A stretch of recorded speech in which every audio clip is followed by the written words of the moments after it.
नगर परिषद हद्दीमध्ये असणाऱ्या सुभाष नगर येथील रहिवासी यांचा गेली 50 वर्षांपूर्वीचा रस्ता हा वर्दळीचा असल्याने तो रस्ता बंद होण्याची भीती नागरिकांना वाटतेय।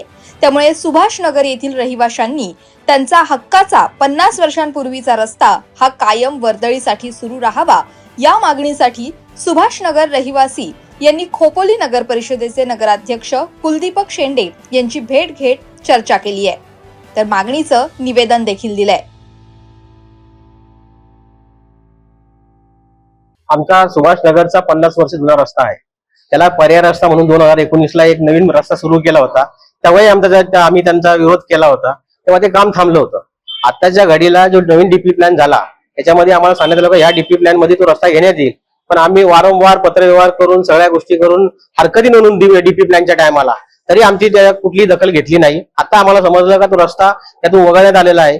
आम्ही सांगितलं का 50 वर्ष आमचा जुना रस्ता आहे तोच आम्हाला कायमस्वरूपी पाहिजे। कंपनीचं डेव्हलपमेंट जे चाललंय त्याला आमचा कधी विरोध होता, आजही नाही उद्याही नाही।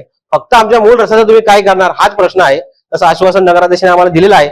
आमची हीच मागणी आहे का आमचा 50 वर्ष जुना रस्ता होणार, अन्यथा आम्हाला मोठं आंदोलन करायला लागेल। नगराध्यक्षांना आम्ही हे पण सांगितले का एवढी मोठी वस्ती 3.5, 4, 5 हजारची वस्ती आहे, ती 350 घरे जवळपास तिथं ती सगळे आम्ही आमचं बिराड उचलून मुळाबाळ सगळं नगरपालिकेमध्ये राहायला येईल अशी परिस्थिती आमच्यावरती ओढू नये एवढी आम्ही त्यांना विनंती केलेली आहे। आमचा जो 50 वर्षापूर्वी जुना रस्ता आहे, आम्हाला तोच रस्ता हवाय, आम्हाला पर्यायी दुसरा रस्ता नकोय।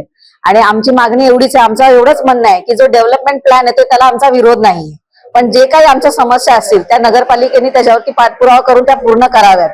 आणि जे काही आहे आमचा महिला वर्ग आहे, जो रात्रीचा दिवसाचा लहान मुलं आहेत, त्यांना जो आता जो सुसुवित रस्ता आहे तोच कायमस्वरूपी पाहिजे आम्हाला। आमची एवढीच मागणी आहे।